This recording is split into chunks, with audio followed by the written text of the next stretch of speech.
पुरुषोत्तम योग। बहुत खासियतें इस अध्याय की। सबसे छोटा अध्याय गीता का, लेकिन मैं क्या कहूं। देखिए, गीता को उपनिषद कहा है भगवान ने, और यदि आप उपनिषद पढ़ें तो तो आपको पता चलेगा कि उपनिषदों में जिस बात को कहने के लिए 10-10 श्लोक कहे और फिर भी वो बात ठीक से कही नहीं पाए ऋषि मुनि। मतलब वो तो कह पाए, हम नहीं समझ पाए उसको। उसी बात को भगवान ने किस तरह से इतने सरल शब्दों में निचोड़ के रख दिया एक ही श्लोक में। ये नहीं पढ़ेंगे तो वो समझ नहीं आएगा, लेकिन आप मान लें नहीं पढ़े तो भी। इसलिए इसको गीता को उपनिषद कहा, यानी समस्त उपनिषदों का सार जो है वो गीता है। 108 उपनिषद कहे गए हैं प्रमुख, जिसमें से 11 प्रमुख हैं। उन सबका सार गीता है। किसी भी उपनिषद में ऐसी कोई बात आपको नहीं मिलेगी जो गीता में नहीं हो, संभव ही नहीं है। आप पढ़ के देख लें, आपको कहीं भी लगे उपनिषद में कि यार ये बात बहुत अच्छी है, आपको गीता में मिल जाएगी, एज इट इज मिल जाएगी। उस गीता का भी सार ये 15वां अध्याय है। भगवान ने गीता को शास्त्र कहा, अपने आप में ये शास्त्र है, लेकिन शास्त्रों का भी शास्त्र भगवान ने ये इस 15वें अध्याय को कह दिया। इति गुह्यतमम शास्त्रम इदम उक्त मया नघा, ऐसा भगवान बोलेंगे अंत में, इस अध्याय के अंत में। अर्जुन, ये शास्त्र है, और इसीलिए वेद व्यास जी महाराज ने इसको भगवान का नाम दिया। किसी भी अध्याय को भगवान का नाम नहीं दिया। पुरुषोत्तम योग, हम पुरुष हैं तो भगवान कौन है? पुरुषोत्तम है। पुरुषों में, या पुरुष का क्या मतलब है?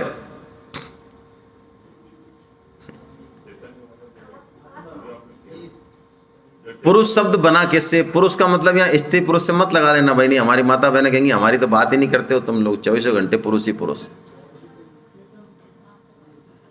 पुरुष शयनेति स पुरुषा। पुर यानी घर, पुर ये शरीर में जो शयन करता है, जो रहता है। कौन रहता है? जो रहता है वही पुरुष है बस। तो वो स्त्री शरीर में भी है और वो पुरुष शरीर में भी है। तो पुरुषोत्तम, इस पुरुषों में, सभी पुरुषों में जो उत्तम है, जो सर्वोत्तम है, वो भगवान श्री कृष्ण पूर्ण पुरुषोत्तम, उनको मिलाने वाला अध्याय है। तो भगवान श्री कृष्ण, इस अध्याय में 20 श्लोक हैं। तो भगवान सबसे पहले यहाँ संसार का वर्णन करते हैं, और संसार का वर्णन किस तरह से करते हैं भगवान?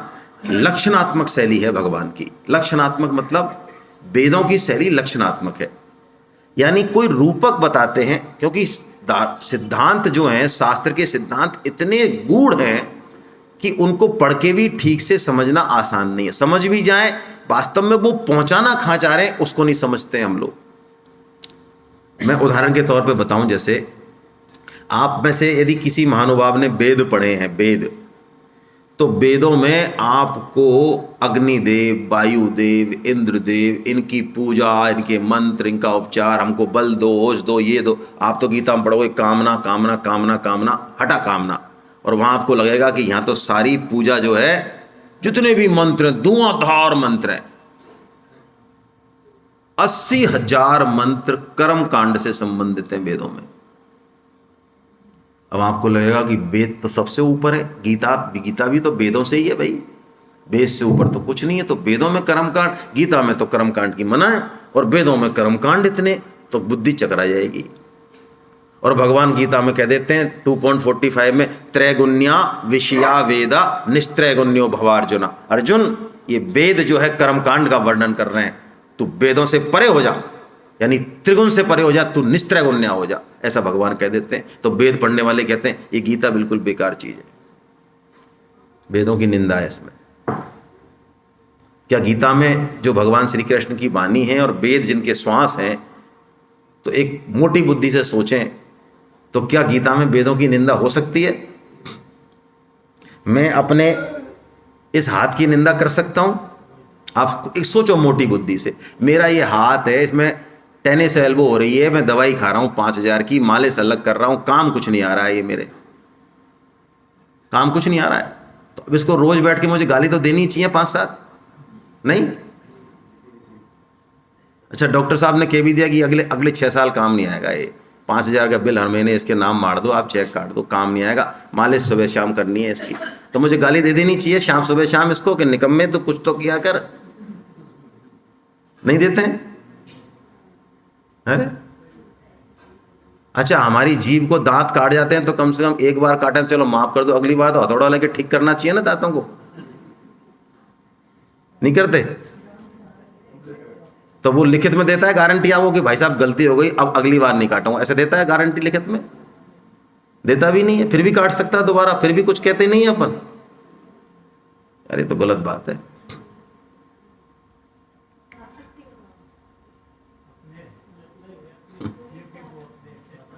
तो हम कहते हैं भगवान इन दुष्टों को दंड क्यों नहीं देते हैं? देखो तो कैसे बड़े बड़े दुष्ट हैं ये।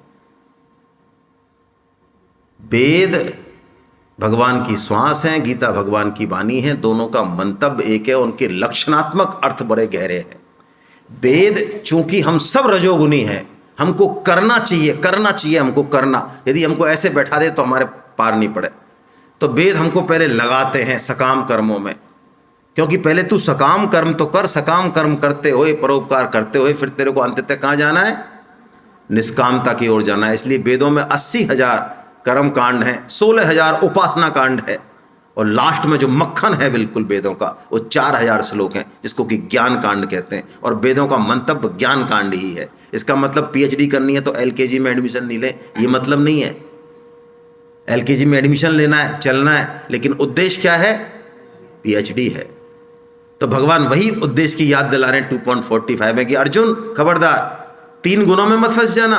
कर्मकांड में करना तो अवश्य है, लेकिन फंस मत जाना, ये तेरा उद्देश्य नहीं है। त्रैगुण्या विषया वेदा, जो सकाम कर्म है वेदों का उसको हटा, उसमें निकल जा, उससे बाहर निकल जा। रेडू से चलना तो सीख, लेकिन रेडू पर डिपेंडेंट मत बनना, छोड़ देना रेडू को। वही बात बता रहे हैं भगवान यहाँ। लक्षणात्मक शैली का मतलब है एक रूपक देते हैं हमारे ऋषि मुनि, और उस रूपक से किसी गूढ़ सिद्धांत को समझाते हैं। तो अब भगवान इस संसार को समझाने के लिए कि ये संसार है क्या वास्तव में, कैसे इसमें रात दिन रहते हुए हम उस अव्यभिचारिणी भक्ति को कर सकें जो भगवान ने कल कहा, इस संसार का रूप क्या है, इसको भगवान ने पीपल के वृक्ष से समझाया। बड़ा अच्छा रूपक है, इसकी एक एक बात समझने लायक है। यदि हम इसको समझ गए ठीक से तो भगवान तो ऐसा वचन बोल रहे हैं, भगवान का वचन है भाई, इस एक श्लोक को भी कोई समझ जाए, इस संसार वृक्ष के रूपक को, भगवान का वचन है ये, तो वो वेदविद कहते हैं उसको। भगवान क्या कहते हैं? वेदविद, यानी जो वेदों के तत्व को जानने वाला भगवान कह रहे हैं भाई, है ना। अपन बहस नहीं करेंगे इस पर। आइए इस श्लोक का वाचन करें, बड़ा प्यारा श्लोक है, कुछ चर्चा करते हैं इसकी फिर। ऊर्ध्वमूलमधः शाख मश्वत्थं प्राहुरव्ययम् छन्दांसि यस्य पर्णानि यस्तं वेद स वेदवित्। 2 तरीके होते हैं श्लोक पढ़ने के। इसमें मैंने बताया ना 4 चरण 32 अक्षर का श्लोक होता है, 8 अक्षर का 1 चरण होता है। चाहें तो उसको तोड़ दें, जैसे कि ऊर्ध्वमूल मध शाख, एक तो ऐसे पढ़ा, एक ऐसे भी पढ़ सकते हैं शाखम, आधा मैं ले सकते हैं। यदि आप आधा मैं लें पढ़ने में तो फिर उधर ये आधा में पूरे में से आधा में हट गया तो ए बच गया, तो वहाँ पे क्या हो जाएगा फिर? अश्वत्थम, अश्वत्थम हो जाएगा। तो या तो ऐसे पढ़ लें ऊर्ध्वमूलम अधः शाखम अश्वत्थम प्राहुरव्ययम, या तो ऐसे पढ़ लें। शुरू में तोड़ के पढ़ना ठीक रहता है, लेकिन पंडित लोग ऐसा कहते हैं कि ये शुद्ध नहीं है, ऐसा कहते हैं भाई, हमें नहीं पता, है ना। इसलिए ये कहा जाता है कि मिला के ही पढ़ना चाहिए, तो इसलिए हम ऐसे पढ़ते हैं ऊर्ध्वमूल मध शाख मश्वत्थम प्राहुरव्ययम छन्दांसि यस्य पर्णानि यस्तं वेद स वेदवित्। ये तत्ता जो आधा है इसको सिर्फ टच करना है, वेदवित् ऐसे नहीं, पूरा नहीं बोलना है। ये आधा है तो बस टच करेंगे, खत्म, वेदवित्, बस बोलेगा ही नहीं पूरा, ये टच होगा बस। छोटी नी है तो उस पर छोटी नी कभी भी जब बोलें उसको बस बोलें और खट आगे के उस पर कदम बढ़ा दें। यदि नहीं बढ़ाया तो पूरे श्लोक का स्ट्रक्चर बिगड़ जाएगा, जो प्राय हम करते हैं। जैसे मैं बताऊं, यदा यदा ही धर्मस्य, ऐसा बोलते हैं हम लोग, जबकि ही कैसा है यहाँ पे, छोटा है। सिर्फ रखना है, टच करना और आगे निकलना है। यदि 1 सेकंड भी चूके तो फिर सारा श्लोक बिगड़ेगा। यदा यदा ही धर्मस्य, ऐसे बोलना है, जबकि ऐसे प्राय हम नहीं बोलते। यदा यदा ही ही पे तो पूरा जोर लगाते, नहीं है ये, ऐसा नहीं है, ये बस छोटी छोटी टेक्निक है। तो देखिए, संसार में जो वृक्ष होते हैं उनकी जड़ नीचे होती है और वृक्ष होता है ऊपर। लेकिन चूंकि जैसे कि हमारे पिता के पिता, तो कहीं ना कहीं तो ये चैन खत्म होनी चाहिए ना। अरे कोई तो होगा, तो बस वही है परमात्मा। आप कहेंगे साहब उसका भी तो फिर कोई पिता होगा। हाँ, ऐसे बुद्धिमान आते हैं, वो कहते हैं साहब महाराज जहाँ आपने चैन खत्म करी फिर उसका भी तो कोई पिता होगा। तो हम कहते हैं वो पिता ही तो परमात्मा, आप नीचे वाले क्यों समझ रहे हो? जहाँ ये चैन खत्म है वही तो परमात्मा है, उनसे ये सृष्टि प्रकट हुई है। तो इस संसार को भगवान कह रहे हैं अश्वत्थम। अश्वत्थम श्वत्थम, श्व का मतलब है, अरे वो स्वयं नहीं है, ये आधा स्व देखो, आधा से उधर, साखम अश्व, घोड़े का जो अश्व है ना उसका ए निकाल दो तो स्व और आधा त और थ, 2 शब्द है इसमें। स्व और थ मतलब कल तक, और थ का मतलब जो स्थिर ना रह सके। तो अश्वत्थम का मतलब दो मतलब निकले। अश्वत्थम का मतलब है जो कल तक भी स्थिर न रह सके, यानी लगातार जो बदल रहा है, एक तो ये मतलब है। और एक अश्वत्थ का मतलब है पीपल का पेड़, 2 मतलब है अश्वत्थ के। तो भगवान ने कहा इस संसार को समझा रहे हैं भगवान, तो संसार को समझाने के लिए भगवान इसकी उपमा किससे दे रहे हैं? पीपल के पेड़ से दे रहे हैं। तो एक तो भगवान देखिए 2 चीजें कह रहे हैं, बड़ी स्पष्ट कह रहे हैं, हम बिल्कुल नट सेल में ले रहे हैं एकदम, कि एक तो ये संसार जो है, जो पीपल का वृक्ष के रूप में भगवान बता रहे हैं, वो स्थिर नहीं है। स्थिर प्राहु यानी कहा जाता है अव्ययम, अव्ययम यानी स्थिर, लेकिन स्थिर कहा जाता है, प्रतीत होता है। क्यों है नहीं स्थिर? भगवान क्या कह रहे हैं? अश्वत्थम है, लेकिन कहते क्या है उसको? अव्यय। अव्यय मतलब जिसका कभी कोई व्यय नहीं हो, जो खत्म नहीं हो, जो हमेशा से है। लेकिन वो हमेशा से है नहीं, वो रोज खत्म हो रहा है, हर क्षण खत्म हो रहा है, लेकिन हमको दिख नहीं रहा है, बस बात इतनी सी है। जैसे मैं उदाहरण के तौर पे, स्वामी जी कहते हैं हम गंगा जी में जाएं ऋषिकेश में, तो 1 चुल्लू पानी लें और आचमन करें, ग्रहण करें। तो जब हम दूसरी बार गंगा जी में पानी लेंगे तो वही गंगा जी हैं या बदल गई? वो पानी तो गया, वो कभी नहीं आना। लेकिन हमको तो गंगा जी दिख रही है ना। हम कहेंगे सुबह भी हम तो देख के आए थे, शाम को भी देख के आए थे, कहाँ चेंज हुई है बताओ?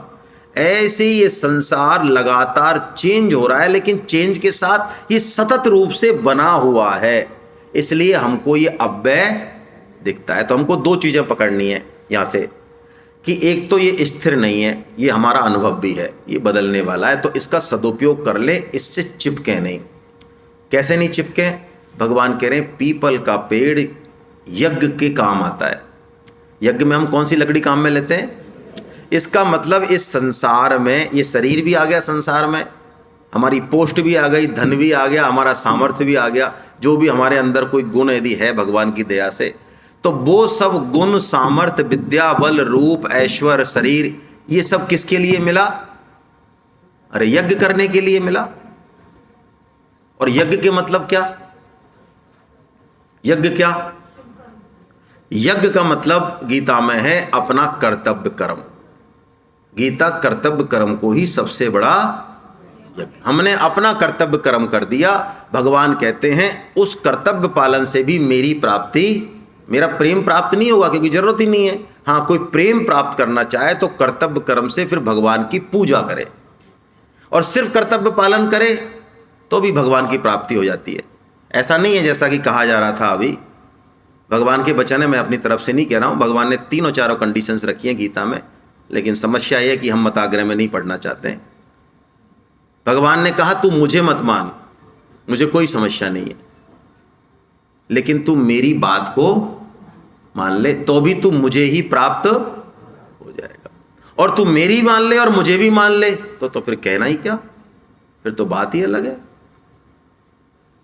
भाई गाय का दूध बच्चे की पुष्टि करेगा, इसमें कोई डाउट नहीं है, लेकिन यदि गाय प्रेम से बच्चे को चाटे, दूध पिलाते समय चाटती है ना कई बार बछड़े को, तो स्वामी जी कहते हैं कि जैसी पुष्टि उस चाटने से होती है ना, वैसी दूध से भी नहीं होती।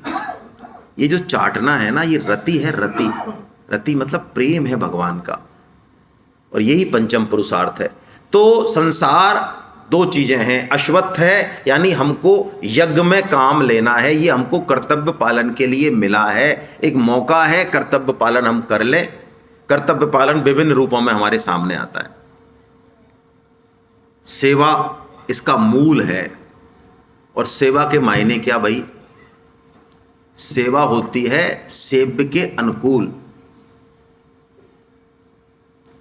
आपसे मान लो कोई बाबा साहब या कोई पिताश्री कोई पानी मंगाने की या कोई पैर दबाने की कह दें, और आप ऐसा बढ़िया पानी पिलाओ उनको और ऐसे पैर दबाओ, अगले दिन पूछो कि पैर दबाऊं क्या पिताजी? वो कहते हैं भैया तू तो यार, तेरे को तो प्रणाम है, तू तो दूर ही रहे यार, है ना, कल जो तैने दबाए ना तो आज तक दर्द हो रहा है। तो एक तो सेवा हम ऐसी करें जो हमको लगे कि हम सेवा ही सेवा कर रहे हैं, सामने वाला क्या चाह रहा है, उसको गर्म पानी चाहिए कि उसको पंखा कम चाहिए कि ज़्यादा चाहिए। सेव्य के अनुकूल होती है सेवा। और सेवा में पदार्थ तो है उपयोगी, लेकिन पदार्थ से सेवा नहीं होती। सेवा में प्रेम और भाव का मुख्यता है। तो हमको जो मौका मिले किसी की सेवा करने का, घर वालों की, और सेवा स्टार्ट होती है घर से। जो लोग घर पे सेवा नहीं करना चाहें और समाज में जो समाज सेवक बनते फिरते हैं, वो उनको खोद लो आप प्रेम से बैठा के जरा, उनके मूल में मान बढ़ाई है। मान बढ़ाई के चक्कर में ही वो बाहर फेंटा बंधवाते घूम रहे हैं। सेवा सबसे पहले स्टार्ट कहां से होगी? घर से होगी। कर्म योगी यदि अपनी पत्नी की सेवा नहीं कर सकता तो वो पूरे संसार की भी सेवा नहीं कर सकता। पत्नी यदि पति की बात नहीं मान सकती, सास ससुर की सेवा नहीं कर सकती, तो वो किसी भी तरह का कर्मयोग नहीं कर पाएगी। भगवान सर्वांश में मिलते हैं। आप चाहो ये 5 रिजेक्टेड पीस जो है ना मेरे घर में, इनको हटा दो, मैं पूरे संसार को गले लगा लूंगा, आप लगा ही नहीं सकते। और यदि आपने इन 5 को गले लगा लिया तो संसार में गले लगा लिया आपने, आपको जरूरत ही नहीं संसार पे जाने की। तो ये संसार वृक्ष, इसकी जड़ ऊपर है, यानी भगवान कह रहे हैं इसकी जड़ कौन है? मैं हूं। ओ हो। अब आपको समझ में आया कि यदि हम सब कुछ कर रहे हैं लेकिन भगवान की बात को सुन भी नहीं रहे हैं।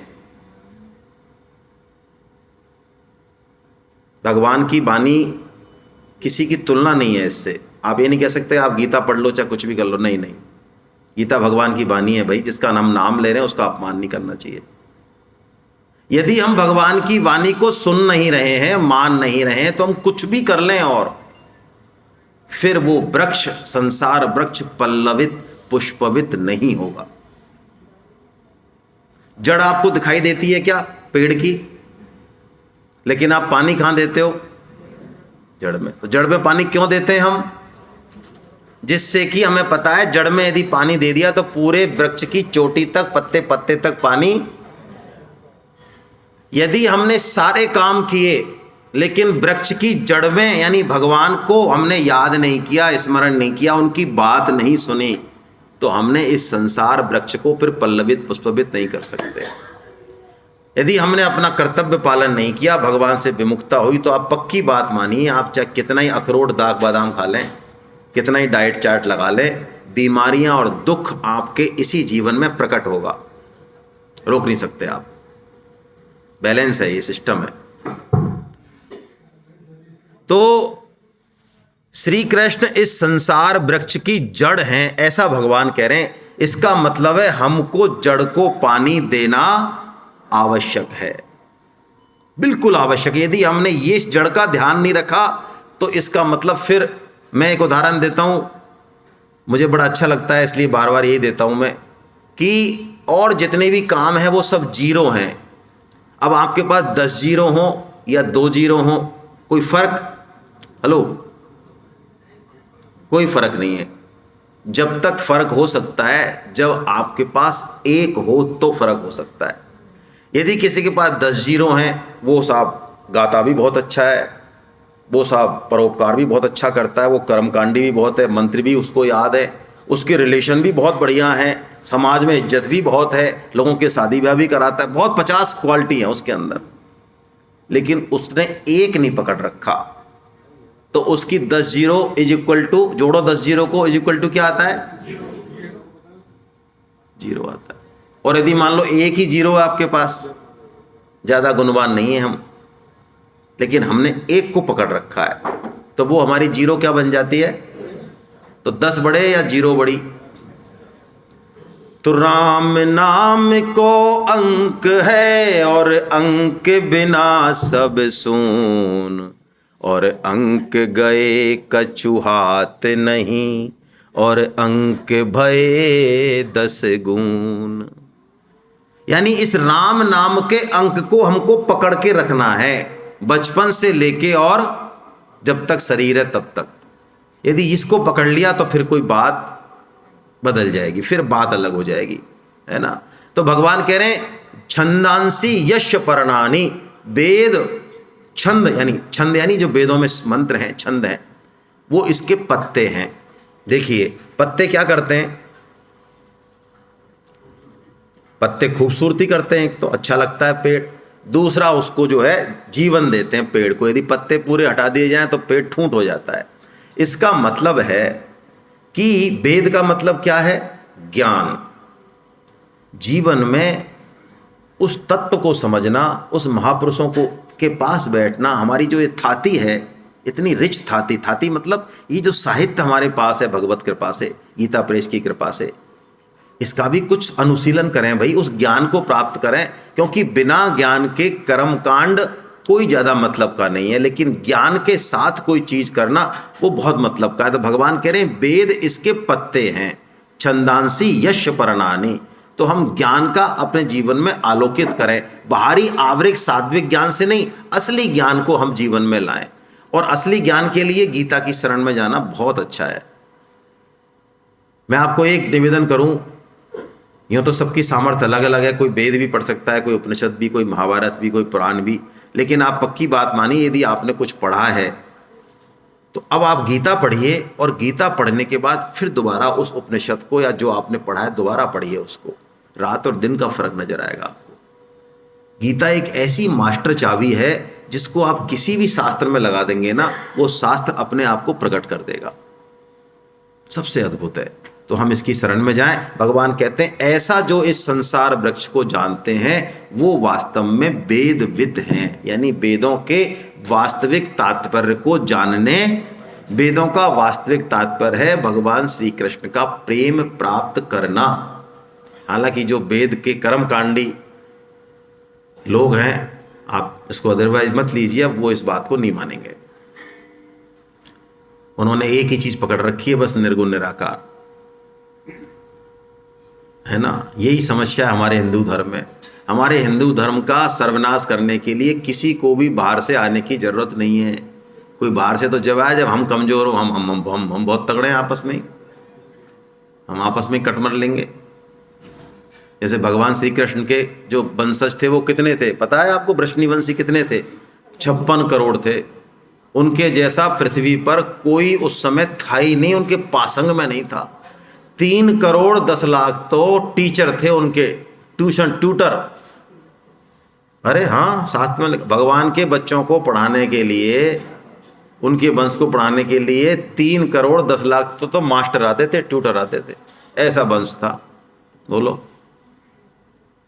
तो किसी को, क्योंकि भगवान को पता था कि पूरी पृथ्वी पर एक भी ऐसा आदमी नहीं है जो इस वंश को खत्म कर दे, तो क्या हुआ उसका? आपस में। तो हमारे भी गीता, रामायण, वेद, शास्त्र पढ़ने वाले, कथा कीर्तन करने वाले, उनमें ही आपस में इतना मताग्रह रहता है, और जो जिस खांचे में बैठा है बस वो उस खांचे के अलावा दूसरी चीज नहीं सुनेगा, जिस खांचे में बैठा है वो। और मैं आपको बिल्कुल हाथ जोड़ के निवेदन करता हूं, ये गीता सारे खांचों को तोड़ती है। गीता समग्रता की ओर ले जाती है, गीता उस परम तत्व की ओर ले जाती है। इसलिए मैं तो कहता हूं, यदि किसी ने कुछ ज्यादा पढ़ा लिखा है तो उसको तो भगवत गीता अवश्य ही पढ़नी चाहिए, क्योंकि उसका मताग्रह उतना ही प्रबल होता है। तो भगवान संसार वृक्ष का वर्णन बता रहे हैं, और अब बता रहे हैं, अर्जुन तुझे यदि जड़ तक पहुंचना है, यानी मेरे तक पहुंचना है, मेरे तक, तो इस संसार वृक्ष की शाखाएं बहुत फैली हुई हैं। कैसे फैलती हैं? हम जो जन्म कर्म करते हैं ना अलग अलग योनियों में, इतनी इतनी शाखाएं, ब्रांचेज। मुख्य ब्रांच तो जो ट्रंक है वो तो ब्रह्मा जी है, फिर मनुष्य योनि है, मनुष्य योनि में कर्म करने की स्वतंत्रता है। तो ये मनुष्य योनि बहुत फैली हुई है, इतना विशाल वृक्ष है ये, इसका ना आदि है और ना इसका अंत है। महाराज तो इसको कैसे कैसे क्या करें, इतने बड़े वृक्ष को कैसे करें, आप तक कैसे पहुंचे हम इस संसार में शरीर में रहते हुए, मानते हुए इनको? तो भगवान कहते हैं मैं तेरे को एक औजार देता हूं बहुत बढ़िया, उस औजार से तू इस पूरे वृक्ष को एक झटके में उड़ा देगा। अच्छा ऐसा औजार है क्या महाराज? हाँ है। बोलो चाहिए अपने को? कईयों को तो चाहिए ही नहीं।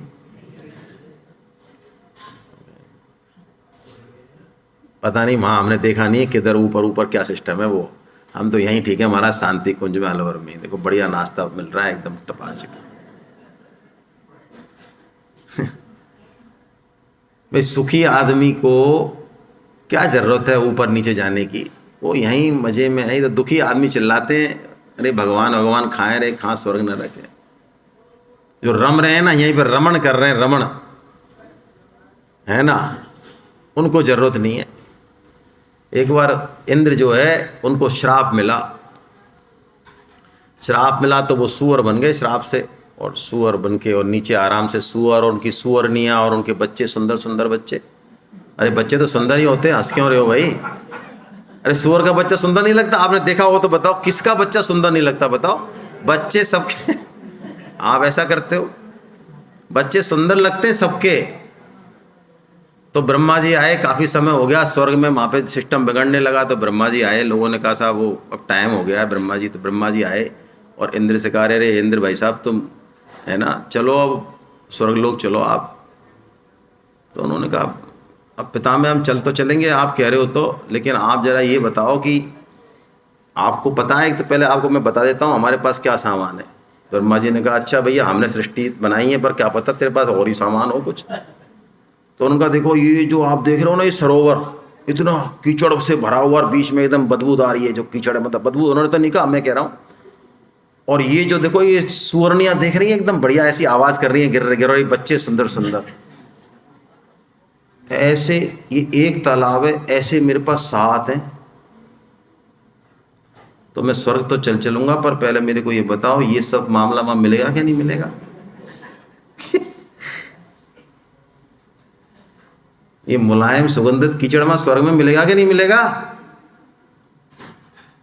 तो संसार के सुख भोगों में तामसी और रजोगुणी वाला व्यक्ति तो ऐसे रमन करता है, यहाँ वो कहता है भाई साहब क्या लेना देना है फालतू इधर उधर जाने से, परेशान होने से, यहीं हम ठीक हैं एकदम। हाँ बीच बीच में जब भगवान उमेठा देते हैं तब जरूर लगता है हे प्रभु उठा ले अब तू, तब लगता है। तो भगवान कहते हैं जो इस संसार वृक्ष को काटना चाहते हैं उनके लिए मैं एक औजार देता हूं, एक युक्ति बताता हूं। क्या कहते हैं भगवान? ये वृक्ष बहुत बहुत दृढ़ मूल वाला है, इतना दृढ़ है ये काटे कटे नहीं, हटाए हटे नहीं, लेकिन मैं तेरे को एक औजार दूंगा उससे कट जाएगा। क्या कह रहे हैं? अश्वत्थमेनम सुविरूढ़ मूलम, सुविरूढ़ मूलम, बहुत टाइट है एकदम ये। लेकिन भगवान कह रहे हैं मसंग शस्त्रेण दृढ़ेन चित्वा, अर्जुन मैं एक शस्त्र दे रहा हूं। कौन सा? असंगता रूपी शस्त्र। वाह, ये जीवन जीने की कला, इसको धारण यदि कोई कर ले उसके जीवन में कभी दुख नहीं आ सकता। जितने भी दुख है ना हमारे, हमें जो लगता है कि यार ये दुनिया इतनी सुंदर है, लेकिन पता नहीं ये हमारे आसपास जो आइटम है ये ये भगवान ने खासे छांट के भेज दिए यार, ये सब रिजेक्टेड पीस है ये बगल से। ये पत्नी, ये पति, ये सब पता नहीं कहाँ से ये। बाकी दुनिया बहुत अच्छी है साहब, दुनिया में लोग बहुत अच्छे, ये तो पता नहीं हमारे साथ भगवान ने क्या कर दिया। ये जो हम जो दूसरों को दुख का कारण मानते हैं ना खुद का, इसके पीछे और पीछे सिर्फ यही कारण है, एक संग। संग यानी जो हमको दिया उसको हमने पकड़ लिया। भगवान ने हमको सब कुछ दिया, लेकिन वो दिया किसी यज्ञ करने के लिए, किसी ऋण से मुक्त होने के लिए दिया।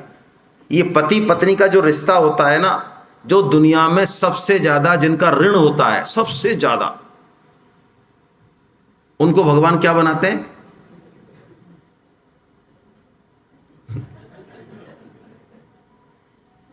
सबसे ज्यादा ऋण जिनका होता है ना, उनको भगवान पति पत्नी बनाते हैं। जितने भी हमारे सामने व्यक्ति हैं, माता पिता संबंधी, जितने भी यार दोस्त, सब कुछ, ये सब कहीं न कहीं हमसे कोई न कोई लेन देन इनका बाकी है। किसी से लेना बाकी है तो किसी से, यदि किसी से कोई लेन देन नहीं हो ना, आप शास्त्र की भाषा का आदर करो, हम उसको देख नहीं सकते इस जीवन में। जिनसे हमारा कोई लेना देना नहीं है इस संसार में, उनके दर्शन हम नहीं कर सकते। दर्शन, चाहे आप 7 समुद्र पार चले जाओ तो भी। अच्छा, तो किसी से लेना बाकी है और किसी से देना बाकी है, तो हमको पता है किससे लेना बाकी है और किससे देना बाकी है? पता है क्या? ऊपर वाला जाने, और ऊपर वाला ने हमारे कान में कह दिया तो उसकी बात सुन लें। ऊपर वाला तो जानता है, लेकिन उसने बता दिया हमको कान में, तो हम थोड़ा सुन लें उसको, तो हम भी जान जाएंगे। देखो, किसी को अपनी दुकान बंद करनी है, मान लो उसका मन भर गया कि यार ये दुकान मैंने चला ली 40 साल, इसको बंद करना है, मेरे को 3 दिन में बंद करना है यार। अब मैं जाऊँगा हरिद्वार, भजन करूँगा, अब मेरा कोई लेना देना नहीं, हटा, हो गया काम सब। तो दुकान बंद करनी है, तो अब उसके पास 2 लिस्ट है, एक से तो उसको लेना है और एक उसको देना है। तो क्या करे, वो दुकान बंद करनी है जब, तो देने वालों को तो वो दे दे, वो तो उसके हाथ में है, तो वो दे के वो तो लिस्ट फाड़ दे। अब बची किसकी? अब लेने वाली, तो लेने वालों से कांटेक्ट कर ले भाई, दे उसका भला, नहीं दे उसका पन्ना फाड़ दे। और पन्ना नहीं फाड़ेगा तो दुकान बंद हो जाएगी? दुकान बंद नहीं होगी। तो यदि हमको इस असंग सस्तेन दृढ़ेन छित्वा को जीवन में अमल में लाना है, हमें नहीं पता किससे लेना और किससे देना है। हम आज से ही अंदर से बिल्कुल निर्मम हो जाए। निर्मम का मतलब क्रूर अत्याचारी नहीं, केवल एक भगवान के अलावा हम किसी को अपना नहीं माने, सबको भगवान का ही माने। किसी को अपना नहीं मानने का मतलब है सबको भगवान का मानना, सबसे प्रेम करना। किसी को अपना नहीं मानने का मतलब नहीं है हट, रिजेक्टेड, ये नहीं होता है। और सबकी सेवा करें जो हमारी कैपेसिटी में आ रहा है, जो अधिकारता में हमारी में आ रहा है, सबकी सेवा करें, तो हम क्या हो जाएंगे? ऋण मुक्त हो जाएंगे। और जिस दिन, और नया ऋण कोई लेना, यदि कोई आपकी सेवा कर भी रहा है, सपोज आप ऐसी पोस्ट पे बैठे हो कि आपकी सेवा हो रही है, तो हो रही है, तो उस सेवा को अपना माने ना, प्रसन्न नहीं हो उसमें, अंदर से प्रसन्न नहीं हो। बाहर से तो चाहे नाटक कर लें, अंदर से प्रसन्न नहीं हो। यदि आप अंदर से प्रसन्न नहीं हुए और उससे अटैचमेंट नहीं रखा, आपने आसक्ति नहीं रखी, तो आप रात और दिन भोगों में रहते हुए भी आप निर्लिप्त ही हो, जैसे कि राजा जनक। तो संसार में हम ऐसे ही रहें, प्रेम सबसे करें, सबको अपना कर्तव्य पालन करें, अपना सबके प्रति जो है, लेकिन संबंध जोड़ें केवल भगवान से। यदि हम अपेक्षा रहित हो जाएं, तो आप पक्की बात मानिए, फिर आप बिल्कुल आनंदित हो जाएंगे। देखिए, मैं एक लौकिक उदाहरण देता हूं, आपको शायद ऐसे ये बात असंभव सी लग रही है। पत्नी सुबह से दोपहर तक में मान लो 4 काम कर दिए आपके, खिचड़ी बना दी, मक्खन भी निकाल के दे दिया, जो भी कर दिया, और एक काम नहीं किया। एक तो कंडीशन ये है, केस नंबर 1 तो ये है। और केस नंबर 2 ये है कि पत्नी नहीं है या जो भी कुछ है, और कोई पड़ोस की हैं, महिला हैं, भाभी जी हैं, जो भी हैं, और उन्होंने प्रेम से आपको कोई चीज़ एक बना के दे दी। अपेक्षा तो नहीं थी, अधिकार तो नहीं था आपका, लेकिन उन्होंने दे दिया आपको, कोई एक काम कर दिया आपका। अब आपका भाव बताओ।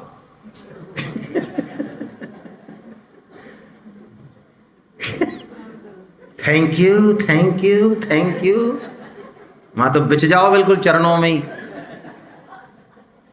जबकि कोई गारंटी नहीं है कि शाम को भी वो कटोरा लेके आएंगी कि नहीं आएंगी। और इधर भ्रकुटी तनी हुई है, मतलब कदर ही नहीं है, मतलब हमारी, इसका मतलब है मतलब हम कुछ है ही नहीं। अरे तो तू है क्या बीमारी, तू है ही नहीं वास्तव में, सही है ये बात। तो ये दुख क्यों पैदा हुआ 4 काम होने के बाद भी, अब आप समझ लो। असंग शस्त्रेन, यदि असंगता रही, कोई जीवन में दुख हमको दे नहीं सकता, संभव ही नहीं। परिस्थितियां आ सकती हैं, लेकिन ऐसा सिद्ध उन परिस्थितियों का राजा होता है, वो चाहे तो एक्सेप्ट करे, चाहे तो एक्सेप्ट ना करे। जैसे विवेकानंद जी एक बार जा रहे थे बाहर ट्रेन में, तो वो पादरी जो है उनके वेशभूषा को देख के टकेर मेकेर इंग्लिश में, उन्होंने सोचा ये इंडिया का ये आया है, क्या जानता होगा। वो तो विवेकानंद जी तो प्रकांड पंडित थे, तो वो हिंदू धर्म की, सनातन धर्म की पंडितों की बुराई कर रहे थे। सुनते रहे, वो प्रसन्न मुद्रा में सुनते रहे एकदम से। और जब थोड़ा उनको लगा कि ज़्यादा हो रहा है तो एकदम से इंग्लिश में उनको डांटा। बलिष्ठ थे, है ना। आध्यात्मिक होने का मतलब नहीं कि लल्लू राम कमजोर रहे, बलिष्ठ थे। डांटा इंग्लिश में पूरी तरह से, सब पका गए, वो एकदम से कपने लग गए, है ना। और खट उतर के चले गए दूसरे डिब्बे में, और विवेकानंद जी हंसने लग गए। तो उनके बगल वाले बैठे, महाराज अभी तो इतना तेज आप क्रोध कर रहे थे, जैसे हम भी डर गए बगल में, और अभी आप हंस रहे हो। तो उन्होंने कहा वो क्रोध तो, है ना, वो तो हमारे, उनको किया हमने कंट्रोल करने के लिए, वो क्रोध को अंदर का क्रोध थोड़ी था। अरे मेरे मन की, मेरे हृदय की, मेरे सुख दुख की चाबी क्या मैं दुष्टों को दे दूं? ये मुझे चाहें जब क्रोधित कर दें और चाहें जब मेरे को प्रसन्न कर दें ना, वो चाबी मेरे पास है। मैं चाहूं जब लगाऊंगा ताला और चाहूंगा जब खोलूंगा। ऐसा हो जाता है वो। ऐसे ही हम भी हो सकते हैं, कोई बड़ी बात नहीं है। भगवान कह रहे हैं, हमें अपने स्वरूप का बता रहे हैं कि अर्जुन तू है ही ऐसा, तू शुद्ध बुद्ध, बिल्कुल निर्मल निरंजनोसी है तू क्या इसमें गीदड़ की तरह अपने आप को मान के बैठा है। भगवान पहली बार हमें अपनी पहचान बता रहे हैं कि वास्तव में हम हैं कौन। क्या बता रहे हैं भगवान, बड़ा प्यारा श्लोक है, आइए बोलते हैं। ममई वांसो जीवलोके जीव भूता सनातना मनः षष्ठानीन्द्रियाणि प्रकृतिस्थानि कर्षति। भगवान कह रहे हैं तू माम एव अंशु, तू केवल और केवल मेरा ही अंश है। वाह। तो भैया जो अंश होता है उसमें अंशी के गुण होते हैं कि नहीं होते हैं? होते हैं। हम एक ड्रम में से 1 लोटा दूध निकालें तो उस दूध में वही गुण होने चाहिए जो ड्रम वाले में। तो जब हम भगवान के अंश हैं, और भगवान तो एकदम सच्चिदानंद हैं, हमेशा मुस्कुराते हैं, मस्त हैं, और हम कैसे हैं? तो उनको, हमको हमारी तरफ देख के ऐसा लगता तो नहीं कि हम उनके अंश हैं। तो भगवान कारण बता रहे हैं कि है तो तू मेरा अंश, लेकिन तूने किया क्या? मनः षष्ठानि इंद्रियानि, ये जित 5 इंद्रियां हैं तेरी, और ये मन 6ठी इंद्रिया, तू किने क्या किया? तू मेरे से तो विमुख हो गया और तूने संसार में सुख भोगना चालू कर दिया। बस तेरा पतन हो गया। ये ऐसा ही है कि घर की जो है बढ़िया देसी घी की दाल रोटी को छोड़ के, सब्जी को छोड़ के, और पिज्जा बर्गर और कचरे में जो है हम पैसा वेस्ट करते हैं। ऐसा ही है ये। अब जब समझ में आएगी, जब आएगी कि पैसा भी गया, समय भी गया, और शरीर भी गया, कुछ नहीं है इस कचरे में। लेकिन अभी तो ऐसा लग रहा है दूसरे की थाली में घी ज़्यादा लग रहा है जीव को, भगवान से भी ज़्यादा उसको ऐसा लग रहा है कि यहाँ पे ज़्यादा मज़े हैं इस प्रकृति में। तो क्या कर रहा है वो? भोग रहा है, बस लगातार भोगे जा रहा है, अलग अलग योनियों में जाए जा रहा है। भगवान कह रहे हैं वो एक जीव जो है ना, वो एक योनि से दूसरी योनि में जाता है। कैसे जाता है? भगवान कहते हैं स्थूल शरीर तो यहीं रह जाता है। 3 शरीर बताए भगवान ने। एक स्थूल शरीर जो पंचभूतों से बना, एक हमने कल चर्चा करी अपरा प्रकृति की 8 भेदों की, जिसमें मन बुद्धि अहंकार भी जोड़े भगवान ने। यही है जीव। एक सूक्ष्म शरीर होता है स्थूल के भीतर, जिसमें मन बुद्धि और 15 एलिमेंट और होते हैं, 17 होते हैं। और उन सूक्ष्म के भीतर भी एक और होता है, और भी सूक्ष्म, जिसको कारण शरीर कहते हैं। तो ये 2 शरीर जाते हैं। मृत्यु होती है तो एक शरीर तो रहता है, 2 शरीर जाते हैं। ये ऐसा ही है जैसे हमको मान लो मोबाइल चेंज किया, तो हमने क्या किया, सिम छोड़ दी या सिम ले ली? सिम ले ली। तो सिम ले ली तो सिम में जो नंबर है वो आ गए। तो बस जैसा हमने किया यहां पे, वो मन बुद्धि और अहंकार उन सब चीजों को लेके और नए शरीर में आ जाता है। इसलिए आप देखते हैं कि बच्चे जन्म से अलग अलग स्वभाव वाले होते हैं, यहां तक कि पशु पक्षी भी अलग अलग स्वभाव के होते हैं। वो सारा सिस्टम जन्मों जन्मों का चला आ रहा है। भगवान कह रहे हैं ये सूक्ष्म और कारण शरीर ही घूमते रहते हैं, लेकिन इसको ज्ञानी जानता है, बाकी अज्ञानी इसको समझते ही नहीं है। वो तो समझते हैं ये शरीर ही सब कुछ है। जैसे कई लोग कहेंगे, विशेषकर आईएएस आईपीएस बड़े जो है ना इंटेलेक्चुअल, तो मैं सेक्रेटरीट में रहा हूं तो मेरा खूब काम पड़ा है, ज़्यादातर 90% से ऊपर उनका एक ही थ्योरी है। आप उनसे बात कर लें, चाहे वो वेदों के मर्मज्ञ हो सकते हैं कुछ ऐसे, है ना, लेकिन उनकी थ्योरी है कि भैया सीइंग इज बिलीविंग। मूल में उनकी जो थ्योरी है ना, उनकी लॉजिक्स की, वो यही है कि जो हमको दिख रहा है उसी पे विश्वास करना है। आलतू फालतू चीज़ों पे हम विश्वास नहीं करते। जबकि जिंदगी में रोज एक दिन में 50 बार वो आलतू फालतू चीज़ों पर ही विश्वास करते हैं। लेकिन समस्या यह है कि आप बड़े आदमी को प्रकृति को समझाने दो, आपको नहीं समझाना चाहिए। आप यदि पद क्रम में नीचे हैं तो आपको ऐसे गलती, क्यों आपसे ज्ञान लेने के लिए नहीं बैठे हैं। वो भगवान के प्यारे पुत्र हैं, तो भगवान ही कोई ना कोई इलाज करेंगे अपने आप ही। तो भगवान यही कह रहे हैं कि इस तरह से तू चक्कर खा रहा है अर्जुन, तो तू इन सबको छोड़, तू मेरी तरफ आना भाई, तू मेरा ही अंश है। अब भगवान अपना वर्णन कर रहे हैं कि मैं कौन हूं वास्तव में। भगवान कह रहे हैं अर्जुन, ये जो पुरुष है ये तो कामना के वशीभूत होके चक्कर खाता रहता है, जन्म मरण में जाता है। हाँ, मैं भी जन्म लेता हूं, लेकिन मैं जन्म ऐसे नहीं लेता हूं। मैं तो लोगों के, जीवों के कल्याण के लिए अपनी प्रकृति को नियंत्रित करके जन्म लेता हूं। मैं भी संसार में आता हूं, मैं भी देह धारण करता हूं, लेकिन मेरा देह धारण करना, मेरा संसार में आना जीव की तरह नहीं है। यस्माक्षरमति तो हम अक्षराच्यप्योत्तमा अतो अस्मि लोके वेदे च प्रथितः पुरुषोत्तमा। भगवान कह रहे हैं जो मुझे ऐसा जान ले, असमूढ़। कैसा जान ले? देखिए उदाहरण पे समझिए। जेल में 3 लोग होते हैं। एक तो कौन होते हैं? ये तो कैदी होते हैं, और एक जेलर होता है, और एक मजिस्ट्रेट साहब भी जाते हैं। एसडीएम को जैसे पावर है जेल चेकिंग की, मजिस्ट्रेट डीजे साहब को है, उनके रूल्स भी बने हुए हैं, चेक करेंगे, आप देखेंगे। तो अब आप बताओ, मान लो एक दिन जो है डीजे साहब भी अंदर ही हैं, सीखों के अंदर, हम देख रहे हैं बाहर से, और हम सोचें ओह आज तो डीजे साहब भी आ गए। तो डीजे साहब जो जेल में जा रहे हैं और कैदी जो जेल में जा रहा है, उनमें कोई अंतर है?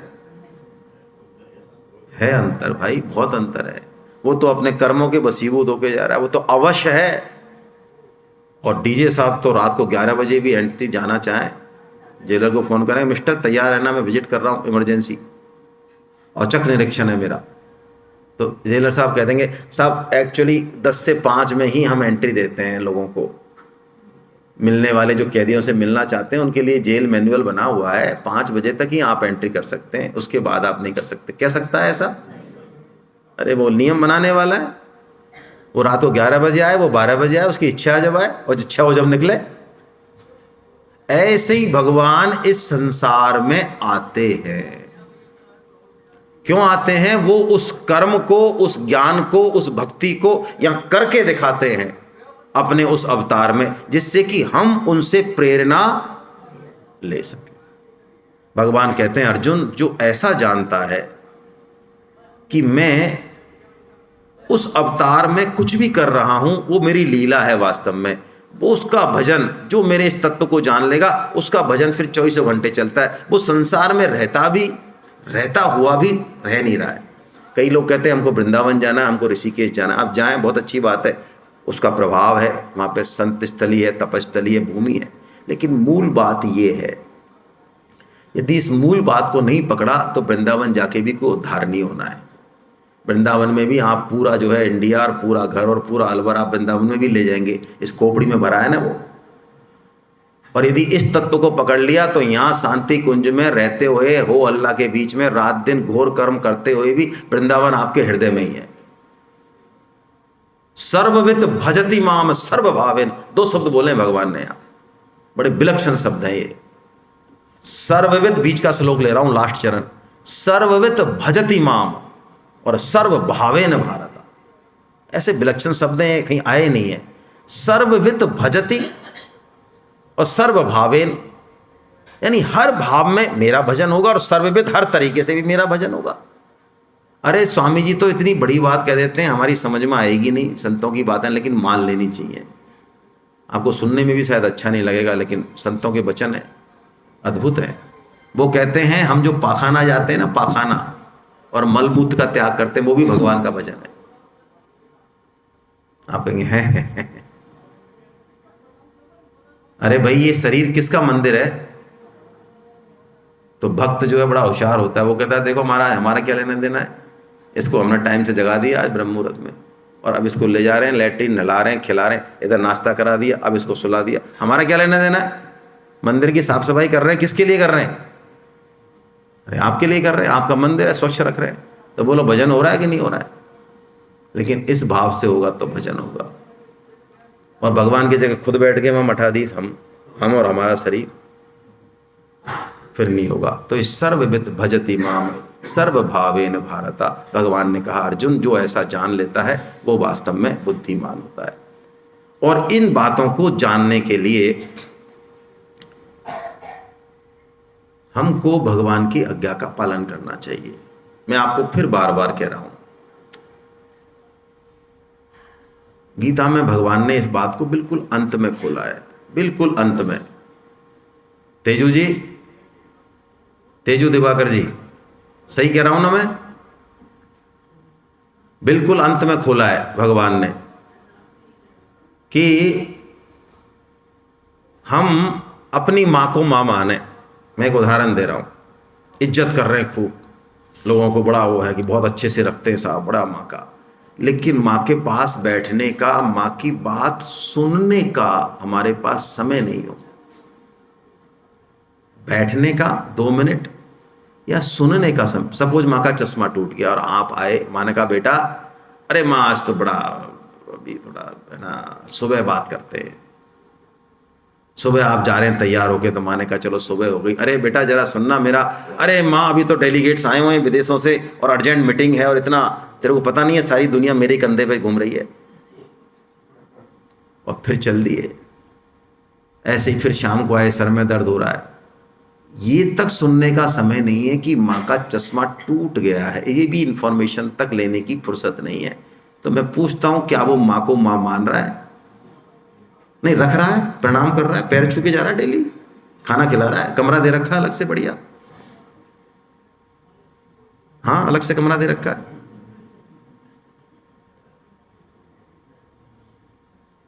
मान रहा है?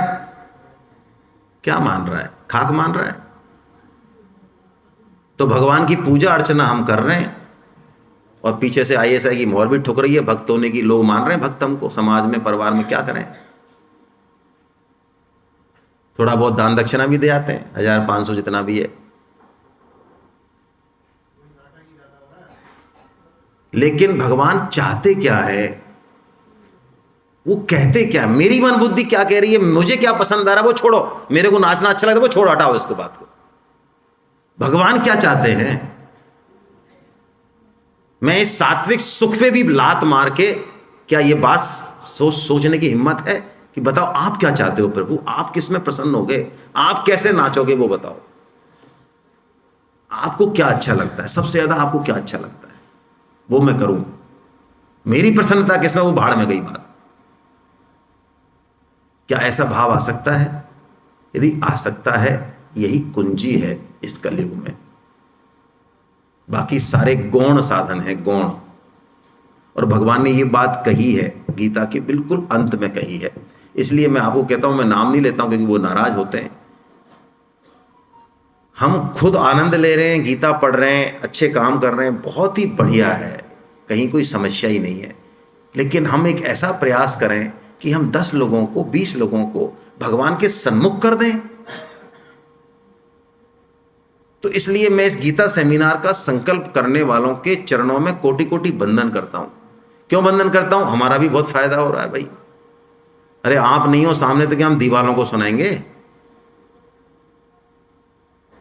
तो आप हो तो हमारा फायदा है। इसलिए स्वामी जी ने तो बहुत स्पष्ट कहा है, कोई इसको समझे या ना समझे भाई। स्वामी जी ने तो कहा है, वक्ता को हमेशा श्रोताओं का ऋणी रहना चाहिए। ये स्वामी जी की वर्डिंग है। और वक्ता थोड़ा सा ऐसे रहे कि देखा, हम नहीं होते तो फिर क्या होता तुम्हारा।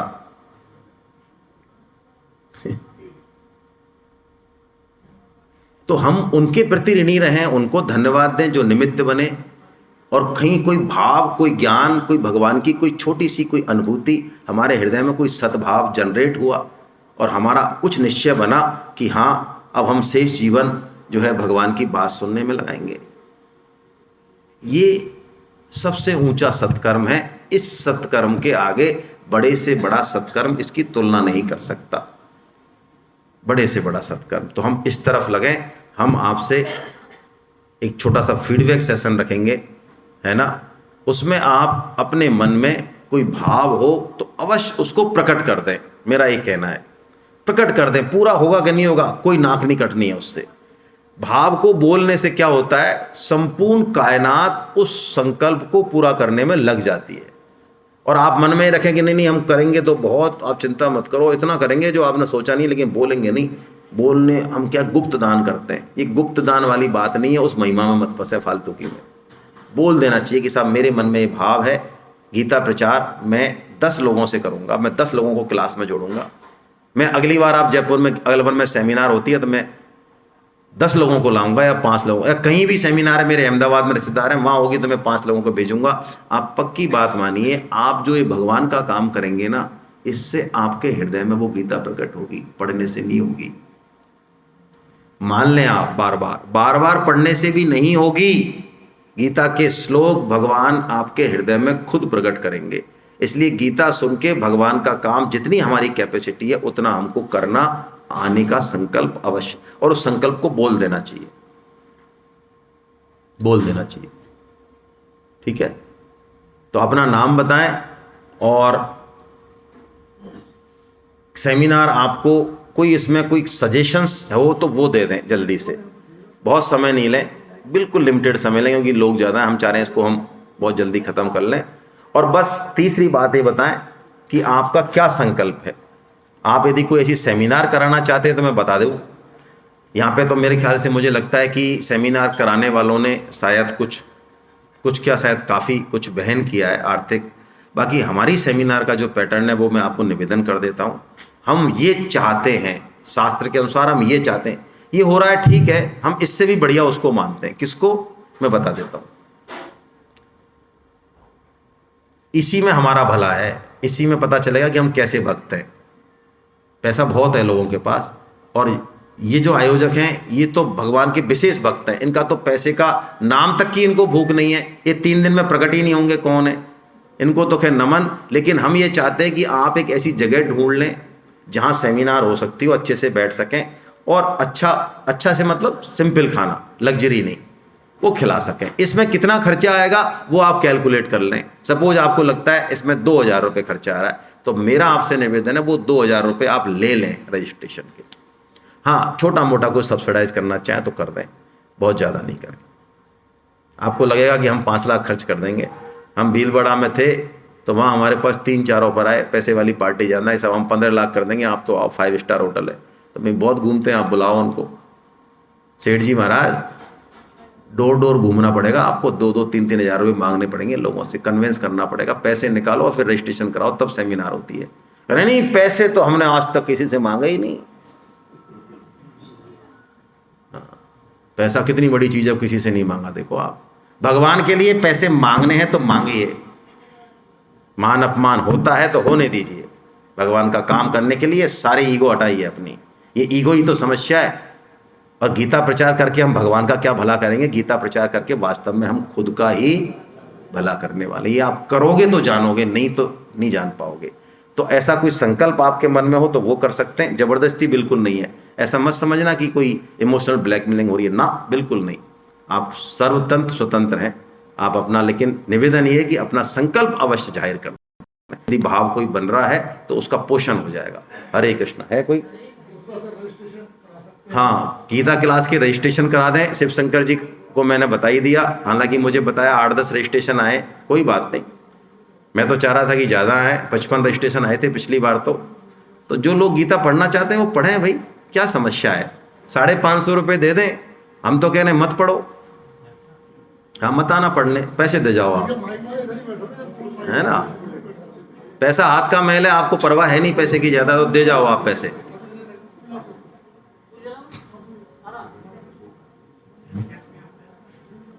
हमारा अनुभव है कि जो पैसे देता है वो फोन करके पूछ लेता है क्लास कब से चालू हो रही है।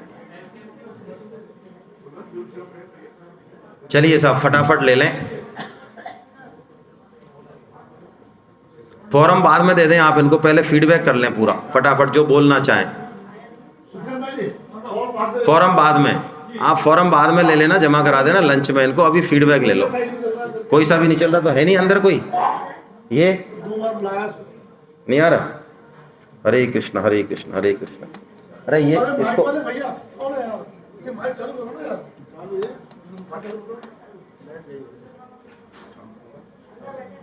हरे कृष्ण हरे कृष्ण। चालू हो जाए आप यहीं, सेकंड लाइन से शुरू हो जाए, सेकंड लाइन से हो जाए, आगे तो ये बैठे हुए हैं। जो भी इच्छा हो बोलना चाहें, भाई साहब इनसे बुलवाओ ना। हरे कृष्ण। नाम बता दें अपना। मेरा नाम शिव कुमार।